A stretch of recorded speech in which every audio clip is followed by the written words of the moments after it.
Thanks for listening to this podcast of Trending with Timmerie. If you haven't already subscribed, please catch us wherever you love to listen to your podcast, from the Relevant Radio app to Apple, YouTube, you name it, we are there. And if you listen on Apple Podcasts, please be sure to go and give us a 5-star review to help other people discover the podcast.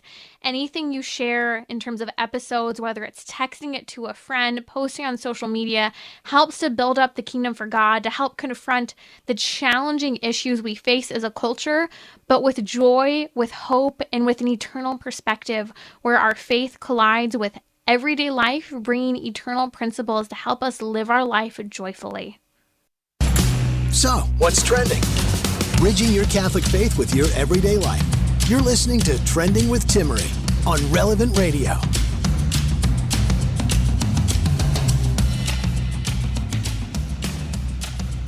Hello. It's great to be back with you. I know I've been traveling. If you followed on social media where I've been, I was actually at our Relevant Radio headquarters, our new headquarters, just outside of Chicago, the main city of Chicago, with all of the other show hosts and all of the Relevant Radio staff, getting to visit with everyone, faces I've seen on Zoom for the last few years, but haven't necessarily met in person. And it was such a joy to be with my team and see them in person for the first time in a little while as well. Our producer team, our production team.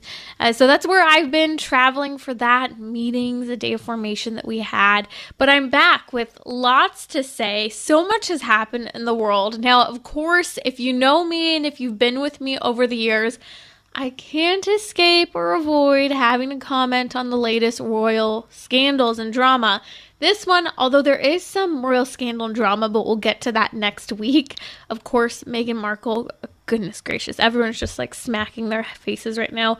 And maybe you don't even want to hear about her, but she said some interesting things over the last couple of weeks that we'll talk about next week. But in the meantime, rest in peace, Queen Elizabeth II, the longest reigning monarch there in the history of her family line, the line there. I think it's phenomenal to see how long it's been, 70 years, passing her own great-great-grandmother, right, Queen Victoria. She's fascinating, Queen Elizabeth. She represents a 21st century, I think, anomaly for many. 1, she's royal. 2, she's a female monarch, both of which are rather interesting in the 21st century. So it will be fascinating. And I stand corrected, longest reigning monarch ever. Thank you, Patrick. I hadn't realized just ever that was the length of her reign, over 70 years. And not to mention a 73-year-long marriage. Can we just talk about that for a moment? We will. In just a little bit here on Trending, some fascinating things to say about her. And in light of any influential and powerful individual's death, we often tend to ponder our own death.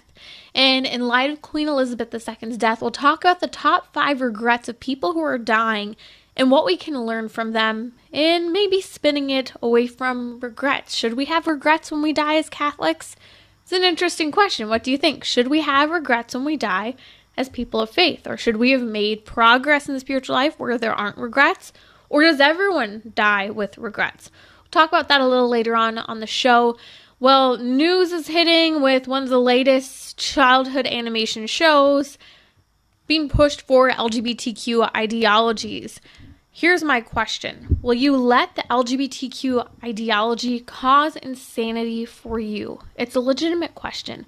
Joining me now to talk about that, as well as the opportunities coming up for votes on abortion here in the United States, is Hugh Brown. Hugh Brown joins us doing incredible work with American Life League. Welcome back to Trending, Hugh. Hey, Timmerie, how are you? Thanks for having me. I'm doing great. Let's talk about what's on the ballot coming up here in the United States. I know my home state of California is looking at Proposition 1, which would be an ongoing expansion of abortion. The state of Michigan is also looking at a proposition where, again, the people get to vote on abortion. Oh, we're having difficulty connecting with Hugh.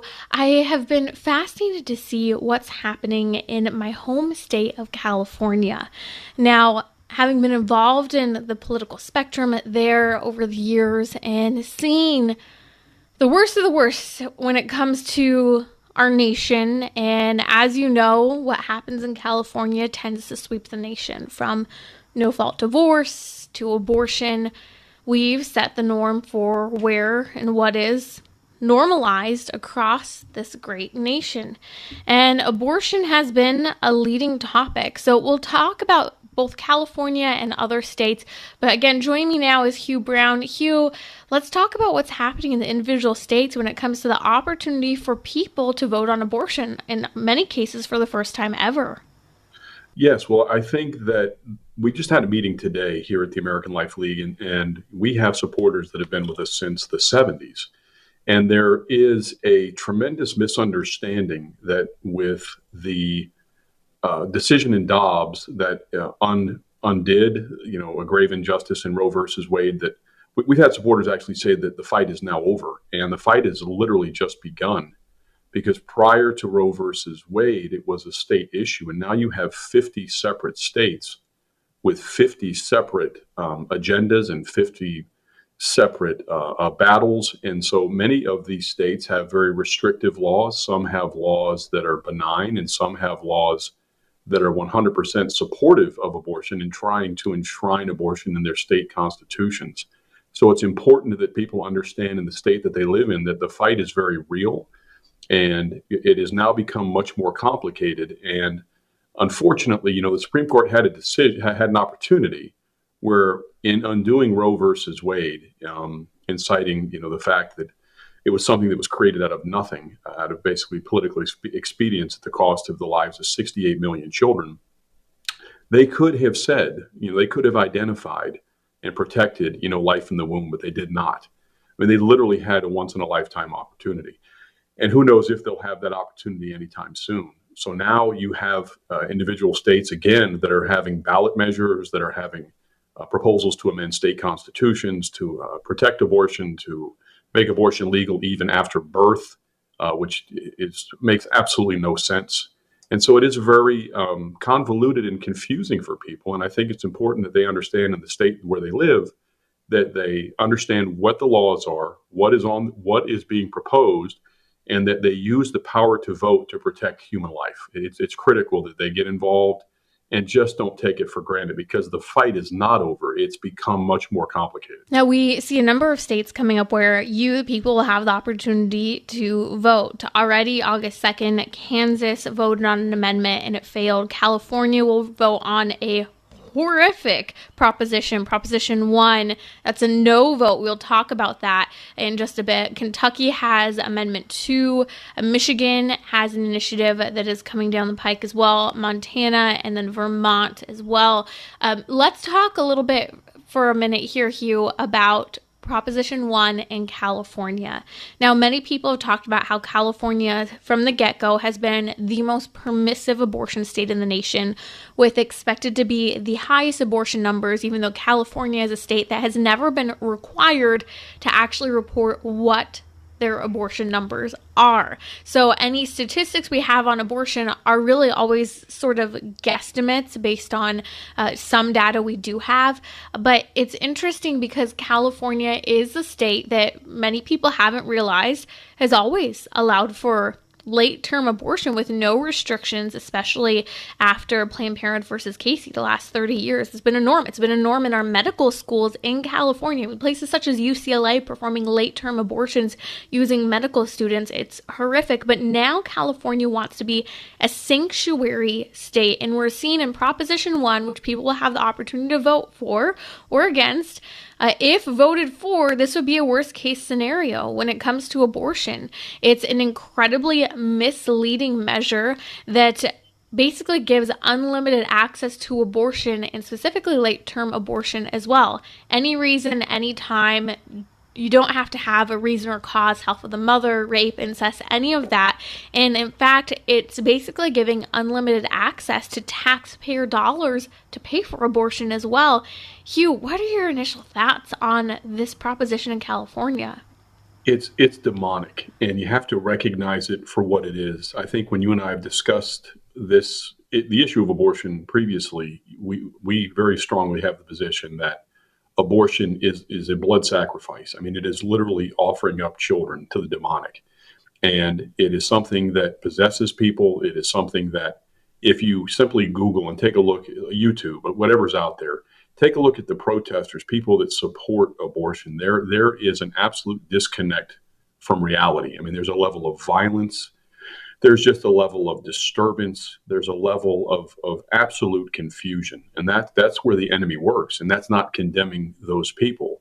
But in California, we've reported for years that the highest percentage of Planned Parenthood facilities, both physical facilities and then facilities that operate these abortion pills, it's in California. I mean, a lot of children die in California. Right. Yes, it's a very populous state, but what they're proposing is essentially enshrining abortion permanently, which means that more children will die.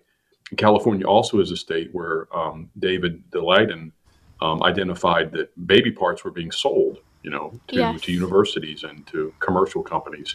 And from an abortion clinic I've prayed at many times. I mean, it's crazy. It's near my grandparents' home that I grew up, around. It's incredible to know this is happening right in our backyards. Well, Timmerie, and I think that's the answer, right? The answer has got to be prayer. And unfortunately, a lot of people don't want to hear that, but it is a battle against principalities. We actually discussed, and we wish we could create a report. We're trying to look backwards at how many clinics since the 90s we've been involved in and others have been involved in that have shut down because of the power of prayer, with just good people praying regardless of their denomination. Certain places where, good bishops have allowed Eucharistic processions. There are literally places that have just shut down within days. And it is something that God's people have got to stand up against. And I think abortion is very similar to everything else that we're dealing with right now, where the enemy tries to make people feel guilty for opposing something as if you're suppressing women, you're oppressing women, or your view is somehow bigoted or hateful. And that is essentially what they use for every form of sin now, right? Anything you want to oppose, you're a bigot and we have a right. You don't have a right. And you don't have a right to murder children. I mean, they are created in the image and likeness of God at the moment of their creation. And we have got to fight for them. And God's people have got to wake up. The problem isn't the state of California. The problem isn't their governor. The problem isn't the people that support this. The problem are the people who say that they support life but are apathetic. There are more of us than you could ever possibly imagine, but people do not act on it. They talk, right, and then they don't do anything. And honestly, writing a check supporting an organization, it's not enough. It's not enough. You got to get involved. You mentioned prayer, sitting outside of clinics. There's nothing more powerful than that. Nothing. It's interesting, Hugh, because I think a lot of people hear, okay, why are you talking about California, Timmerie? It's a hopeless cause, a hopeless case. I disagree. Born and raised in Southern California, I've been all over the map in Southern California. I have seen the people, I know the people of California, and I saw in 2008, California voted to uphold Proposition 8 that would make in our state constitution marriage between one man and one woman. California did that, along with most of the other states across the nation. And that was only 14 years ago. The truth of the matter is, as you're speaking about, Hugh, it's a matter of apathy. Will we deny apathy? And will we cower at a vote such as this? A private vote that, again, a private vote that we have the right to speak up on. The reality is most people don't want late-term abortion, and most people would agree they don't want to pay for someone else's abortion. And this is exactly what Proposition 1 does. It expands abortion. It removes any little bit of actual restrictions there are currently placed on third trimester abortion. And I think that most people would agree this is not something they want. No, it's not. It's evil. It's murdering human beings. And the fact that it's even being proposed is just insidious, and it speaks to how far we have fallen, and that the apathy you just mentioned is just a pale. I mean, it's just a haze. It just hangs over everything, and people have just got to wake up. It is a principality first that we're warring against, and people have got to pray, and they have got to have courage. And if they do not, as you're recommending, and absolutely rightly so, vote against this thing with absolute strength and pray against it, it's only going to get worse. And that means that more children die, right? More children die. That's what this means. But again, I see it all the time. People just don't want to discuss it. They feel that somehow it's just one of those issues, and it's not. It is the issue of our lifetime. It's one of the most horrific things in the history of humanity. It is just one of those things that people are just apathetic about. They might support you in that when you're talking about it, but when it comes to actually doing something, they just take a back seat, and that itself is sinful. I mean, failure to act is sinful when God orders place and time. What do you do with that place and time? And if you're operating in fear, then you are basically bowing to the enemy, and you cannot do that. You cannot do that. We have an army in heaven supporting us. You got to pray and ask for the help, and you've got to take a stand, and you've got to just simply do the right thing. It's not hard, and it's not complicated, and it's not painful. That's Hugh Brown from American Life League. You can find them at all.org. Hugh, let's take our gaze a little further east in the country for a moment, in the state of Michigan. Michigan's interesting because Michigan is another place where they're trying to enshrine abortion in the state constitution. But what's fascinating about the state of Michigan is that they actually had a trigger law that should have gone into effect that would have effectively outlawed abortion, because that was the law of the land prior to Roe versus Wade. Of course, in the state of Michigan, they had people choosing to not uphold the law, to ignore the law. And lo and behold, here we are with a ballot measure where Michigan will have the opportunity to vote on whether or not they push abortion in their state as extremely permissive or not. What's interesting about this to me, Hugh, is that Michigan, again, you have a Democrat governor who is extremely pro-abortion, yet you have a good majority of Michigan being there in the heart of the Midwest who are people of profound faith there in the Bible Beltline. I think it's interesting to see where this vote will go. I think you're exactly right. And I think also that there is a very large percentage of Catholics in Michigan. And it's important that the leaders, our priests, our bishops, our leaders speak and speak boldly. My wife and I, we've been married now for 30 years come November. And we talk about this often. And we belong to a great parish. And we go on vacations and hear different homilies. You could probably count on one hand in 30 years, and maybe it's a little bit more than that, maybe two hands, how many times you hear sermons and priests speaking directly and boldly on the sin of abortion. I mean, it's mentioned, but in terms of taking a stand, and as Catholics having a moral obligation to fight against it, not just to sit there and nod, but to leave the church and then do something about it with your time and your talents and your treasure. The church, I think, is our greatest proponent, and the church has got to take the lead in these things and be unashamed. And unfortunately, in the Catholic faith, as in many denominations, what you see is that same level of apathy.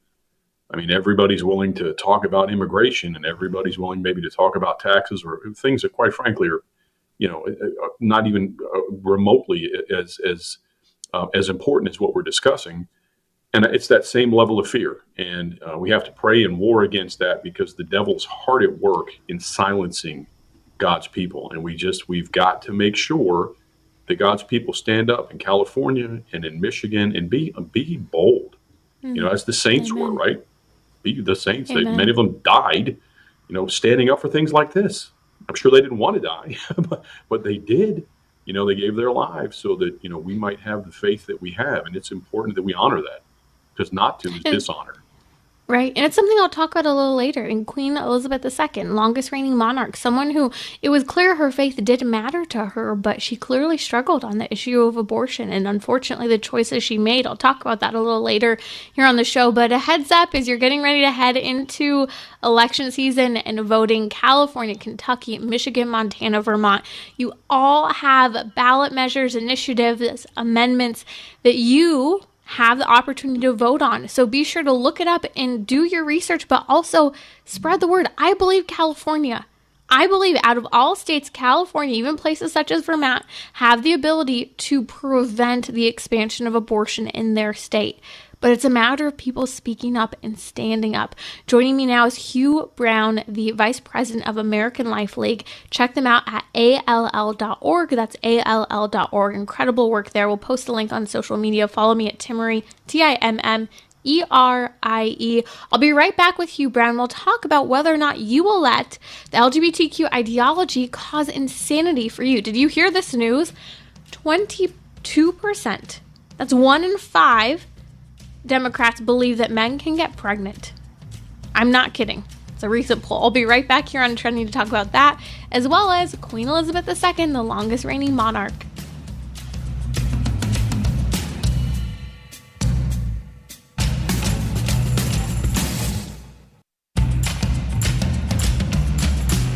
So, what's trending? Bridging your Catholic faith with your everyday life. You're listening to Trending with Timmerie on Relevant Radio and the Relevant Radio app.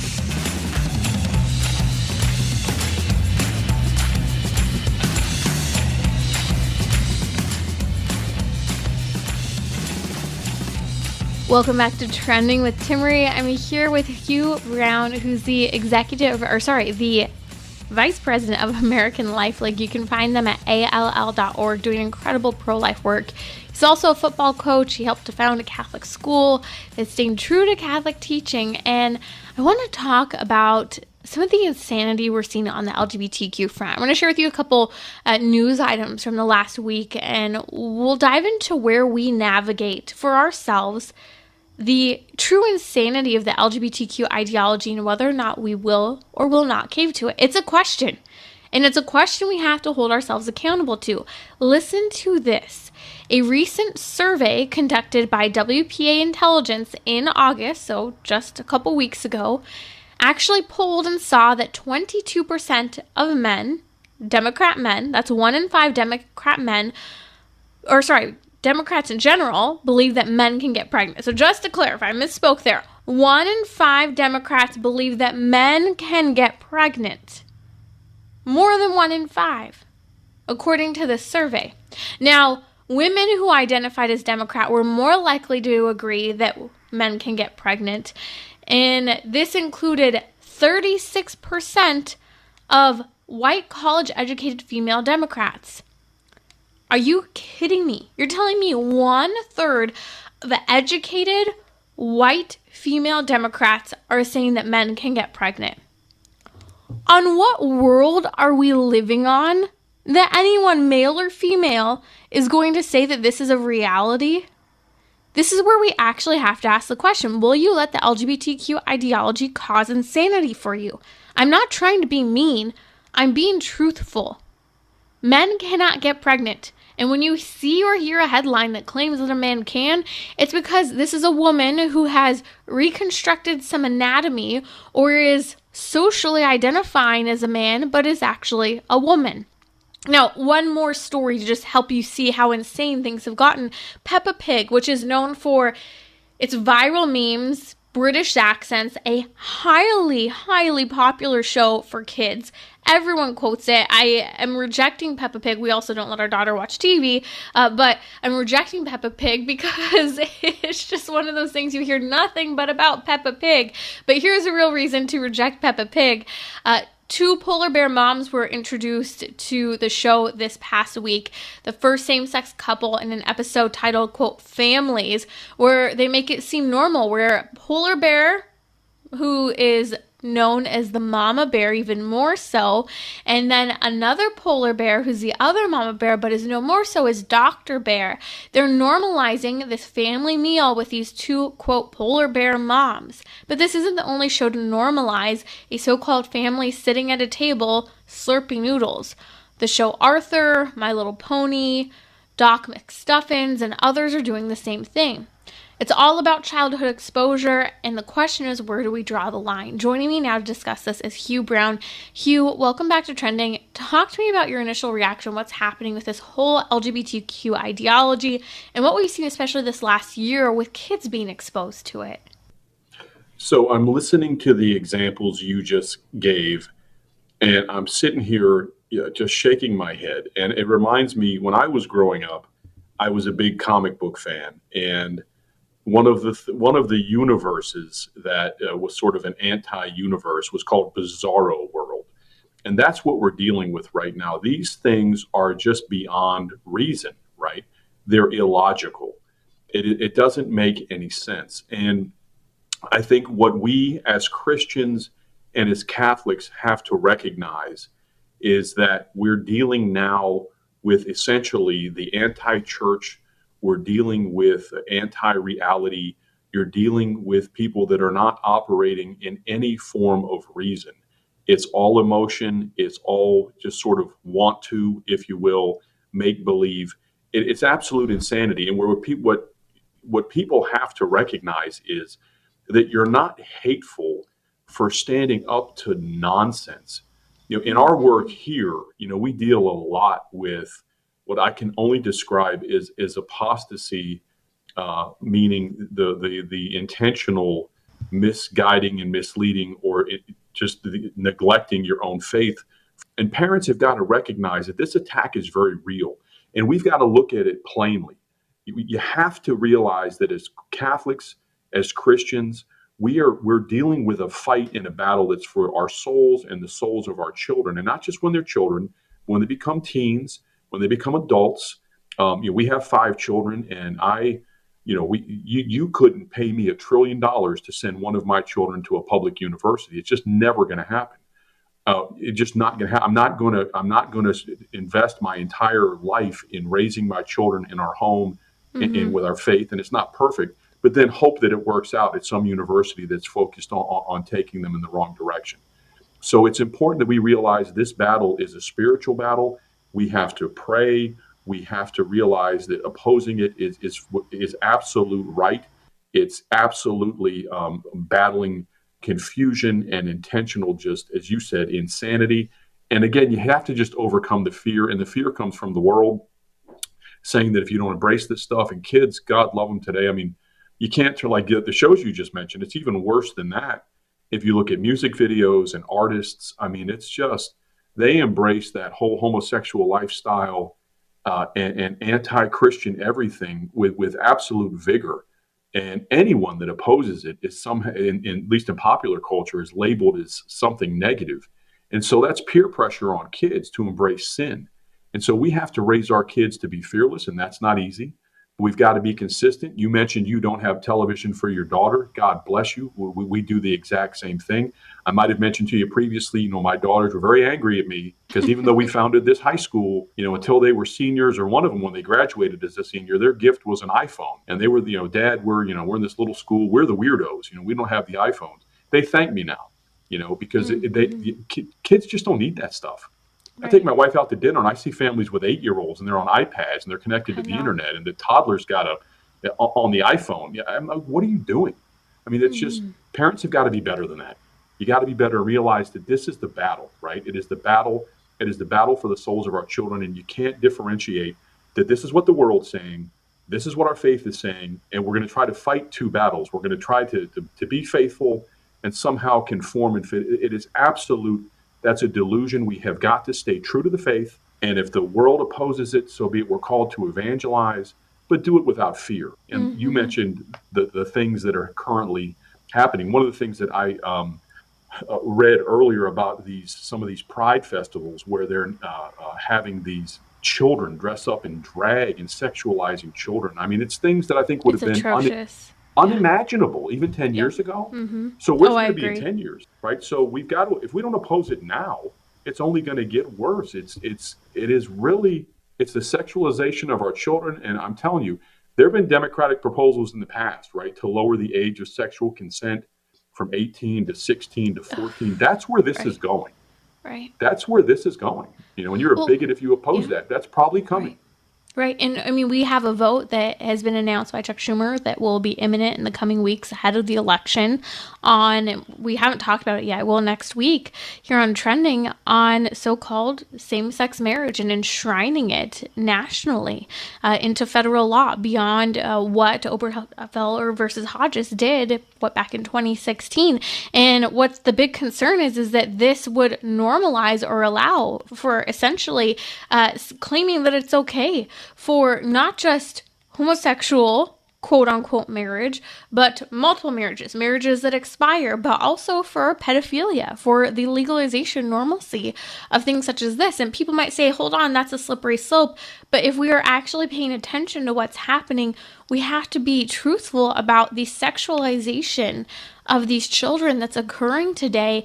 And it's a choice of either turning your head as a parent, of wanting your kids to be exposed to everything, wanting them to seem like everything's normal, or of just trying to go with what's easiest and not, unfortunately, protect them.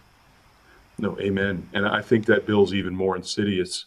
As you mentioned, one of the things that I read is that that bill would force the states to recognize, if something is legal in one state and you move to another state, that state has to recognize it. And that you could have 50 different definitions of marriage that include multiple people, animals, children. I mean, it is absolutely naive to think that that's not the intent, because the intent, again, is that just all of this, everything we've discussed, from abortion to homosexuality, it's all intended on the destruction of the family, right? The domestic church, redefining the domestic family. And the Lord defined the family. So anything that the world does, I think for us, the sad part is that we know Christ. 2,000 years ago, the pagan world didn't have Christ, but Christ is no secret now. And the teachings of morality and the natural law and the faith that's a gift given freely to all of us, either accepted or rejected, that's not a secret. And it's openly being rejected. And it's openly being rejected and actually warred against by people who claim to be Christians and Catholics, like our president. And yet they're not corrected. And that causes nothing but that furthers the confusion you're identifying. So while we're trying to struggle with these things, we've got to have help from the leaders of our church. And it's out there. I would encourage people, it's not doom and gloom, but you just don't hear about it. You don't hear about it unless you look for it, because the bishops and cardinals and priests that are out there fighting every day for the truth, they're out there and they're doing great things. Amen. But you're not going to read it. You're not going to hear about it on NBC. You're not going to see it on CNN. Even Fox News doesn't cover it, right? Right. You see the news outlets who want to cover anything that anyone with a Catholic stamp on their name says contrary to what the Catholic Church teaches. And we are in a battle for truth and reality. We are in a verbal battle, right? I mean, redefining words and reality. And this is the insanity that we are facing. And the truth of the matter is there is such a thing as male and female. Biological reality is true. Gender reality and what you identify as doesn't change that biological reality, and that God gave us a body and a soul, either male or female. They aren't in contradiction to one another, and this is the truth we have to speak, and the example that must be set for children, for ourselves. That's why, My Little Pony, Doc McStuffins, Arthur, Peppa Pig, whatever it is, if that's what your kids don't watch in your home, even though it's popular and so quote unquote normal for every other kid to watch it, that's okay. It's just a TV show. And I think that's that level of detachment we have to protect ourselves from normalizing something, but especially young and impressionable minds. You're listening to Trending with Timmerie here on Relevant Radio. That's been Hugh Brown from American Life League. He's a vice president there. Check them out at all.org. That's all.org. I'll be back here on Trending in just a minute to share with you, indeed, my thoughts on the passing of Queen Elizabeth. May her soul rest in peace, as well as talking about something many of us might be pondering after the death of a very influential and powerful individual, and that is a article I read on the top 5 regrets of people who are dying and what we can learn from them. I'll be right back here on Trending.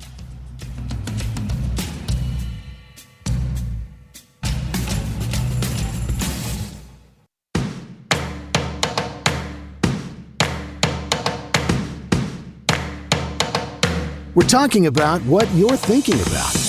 You're listening to Trending with Timmerie on Relevant Radio and the Relevant Radio app.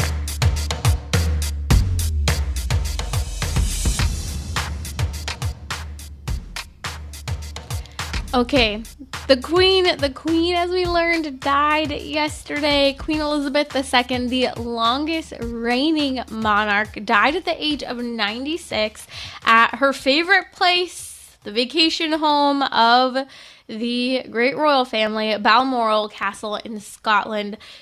Family had been visiting in and out to see her.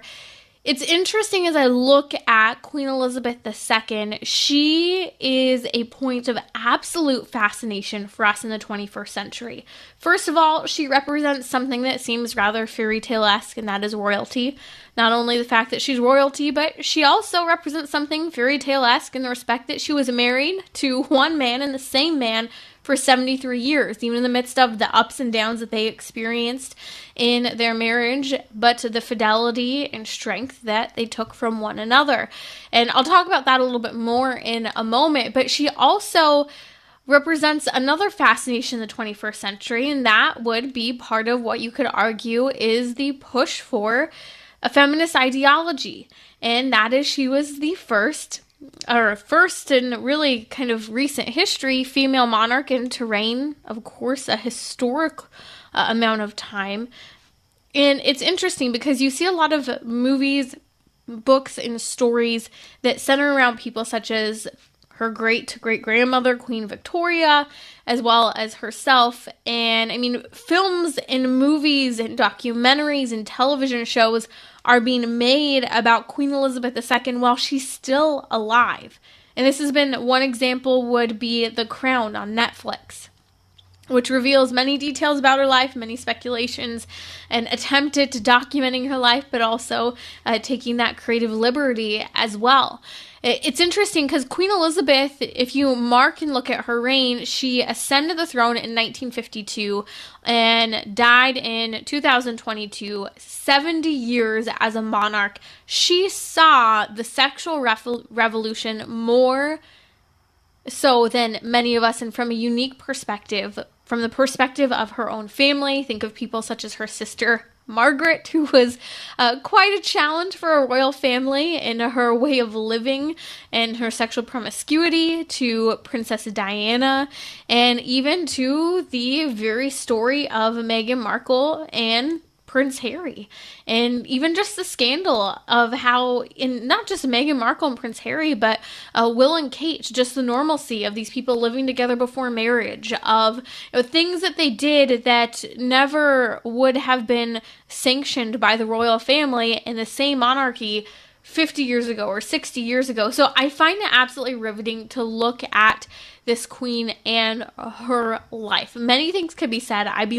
Would love to hear your thoughts. If you want to send me a message on Instagram, relevantradio.com/trending, or at Timmerie, Timmerie. It'll be interesting to hear some of your thoughts on Queen Elizabeth and the fascination we have with her.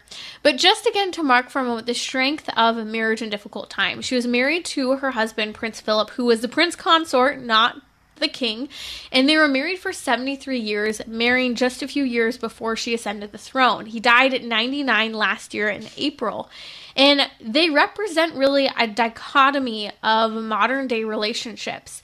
Her being the ruler and he being the prince consort, and again, arguably Queen Elizabeth isn't even a ruler in and of herself. She was a figurehead, but who did still have some influence. And the prince, again, not really having any of that say in the political or moral direction of the nation. So it's interesting to see these dynamics that occurred within her life, from the sexual revolution to her long-time marriage, but still the dichotomy of that relationship. Now, what's fascinating to me has always been Queen Elizabeth II's faith. You can't argue that she didn't hold to a faith, a Christian faith, belief in God, and that it didn't matter to her, because indeed it did. In fact, it was fascinating to hear Cardinal Vincent Nicola's comments, the Archbishop of Westminster and the president of the Catholic Bishops' Conference of England and Wales. He commented saying, "We pray for the repose of the soul of Her Majesty." And then he says, "We do so with confidence because the Christian faith marked every day of her life and activity." Many people do actually know that Queen Elizabeth II highly held in esteem her faith. She's someone who, again, regardless of talking about her actual politics, she tried to hold to a moral compass, a level of accountability. I think that's something they show well, at least in the little bit of The Crown that I did watch. I quit watching the show when it got super scandalous. I don't know, maybe the first or second season. I don't remember exactly. But what was interesting to me was to see that she had this relationship, this friendship. And if you look and study some of it, she had a profound relationship with televangelist Billy Graham. She was fascinated by him and his preaching. She did hold to a Christian worldview. Did that always influence her politics, her reign? Not necessarily. But I think that what Queen Elizabeth II represents for many of us is that dichotomy where we say we're people of faith. We call ourselves Catholic, Protestant, whatever it might be, Baptist, you name it. But then we don't align our lives, our political choices, our moral choices, what happens inside of the bedroom, outside of the bedroom, all of these different segments of our lives, we don't actually allow them to line up. And I think we see in Queen Elizabeth II someone who tried to do that but struggled through the sexual revolution, through the challenges of being a monarch. But we can make excuses for all of ourselves as to why we struggled, why we didn't follow through. But I want to just read a little bit of her Christmas message from 2000. Every Christmas, she would give a Christmas message, and she'd speak profoundly of her own faith. And in 2000, she said, "To many of us, our beliefs are of fundamental importance." She goes on to say, "For me, the teachings of Christ and my own personal accountability before God provide a framework in which I try to lead my life. I, like so many of you, have drawn great comfort in difficult times from Christ's words and example." It's Queen Elizabeth II on Christmas, her Christmas message for 2000. She's showing and making it very clear that the teachings of Christ are what she holds herself to be accountable to before God and making the framework of her life. I think that this is a good example that, although not always put into practice well, reminds us that there's a higher authority than ourselves. And even as a monarch, we don't just choose, no matter what level of power we have, how we are going to dictate our lives. We don't just subscribe to a little bit of this or a little bit of that. We are all at the end of the day, at the end of our lives, are accountable and judged by our Lord Jesus Christ. And we all have that struggle to follow our own consciences. Now, one area of interest to me, especially on the pro-life issue, is Europe and abortion. We often talk about abortion here in the United States, but the European monarchs have faced the abortion question over the last 60 to 70 years, and Queen Elizabeth II herself was a part of ushering in abortion during her reign. And it's interesting to set her juxtaposed to other monarchs. So Queen Elizabeth II, we saw she faced a challenge where her true values, her belief in God, and even being true to herself, they struggled clearly with aligning at times. There was an accountability that was lost, unfortunately, when we look at some of what she did on the issue of abortion.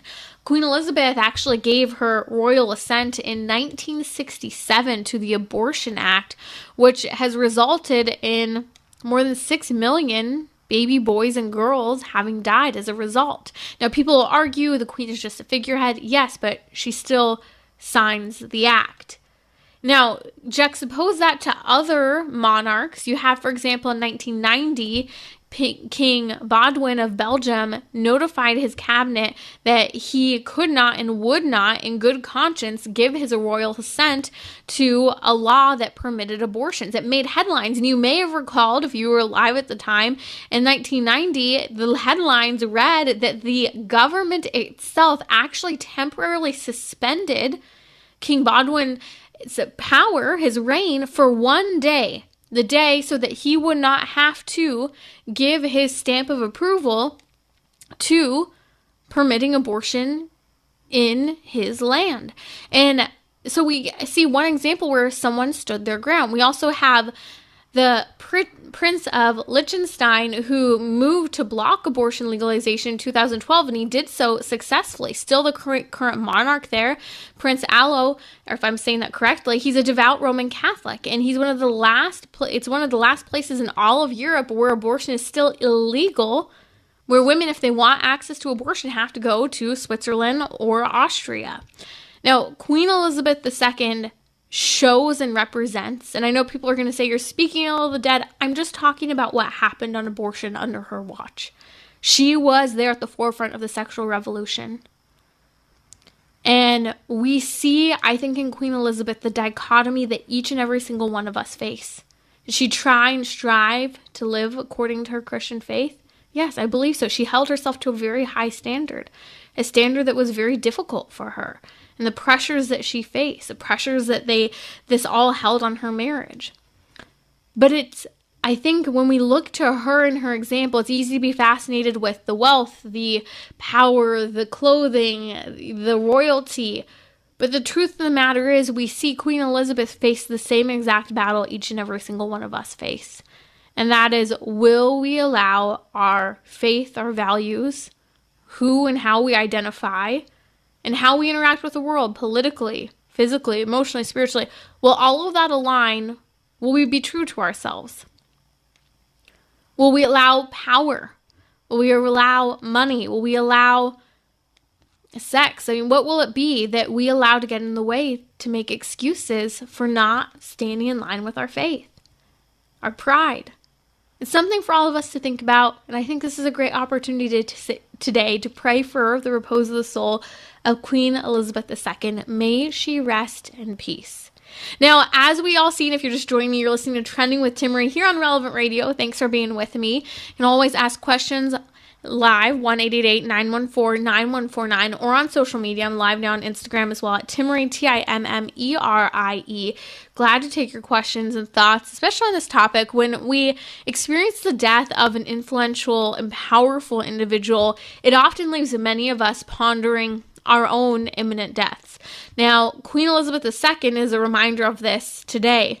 It's interesting. I was reading an article on EV Magazine's website. I'll have to post a link to it. There was a nurse who worked with people on their deathbed, Bronnie Ware, and she recorded some of the most common regrets that she found as she was interviewing people on their deathbed. And she decided to publish this because it actually really changed her life and the way she lives her life. So here are the 5 most common regrets. I wish I had the courage to live a life true to myself and not the life other people expected of me. Reminds me a little bit of how faith had to have been a challenge for Queen Elizabeth. Comparison, expectations, acting, how easy it is to lie to meet other people's expectations, and how it's easy to live a life far from God in a modern culture that has a tremendous amount of animus toward religion, specifically Christianity. A second regret is people regretted that they had worked so hard. They wish they hadn't. It begs the question, do we live to work or do we work to live?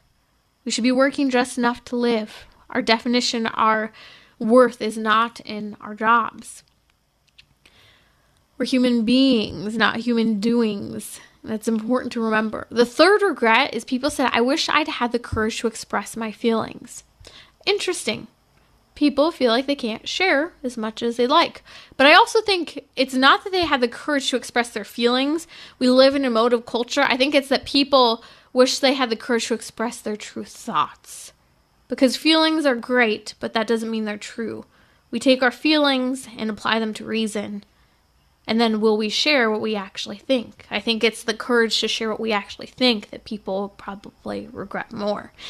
Fourth is, I wish I had stayed in touch with my friends. Interesting. Many people are dying today without any familial or friendship relationships. It's a reminder of the importance of keeping our family and our friends close and working through the difficult things that relationships bring. And fifth, people would say, I wish that I had let myself be happier. I find this interesting that people would say this on their deathbed. It makes me wonder if they ever discovered that happiness is not what we're looking for. Happiness is in a momentary, fleeting emotion. Happiness is what they're looking for? Perhaps not. I think more so abiding joy that you only find in God. What's missing and I find interesting about all of this when reading these 5 things that were found most common by this nurse who was talking to people on their deathbed, these regrets of these people who were dying, is there's nothing about God, but I think we can see God in them. I think of the book Preparation for Death by St. Alphonsus Liguori, where he says, to obtain eternal sanctification, the soul must be found at the last judgment, having led a life conformable to the life of Jesus Christ.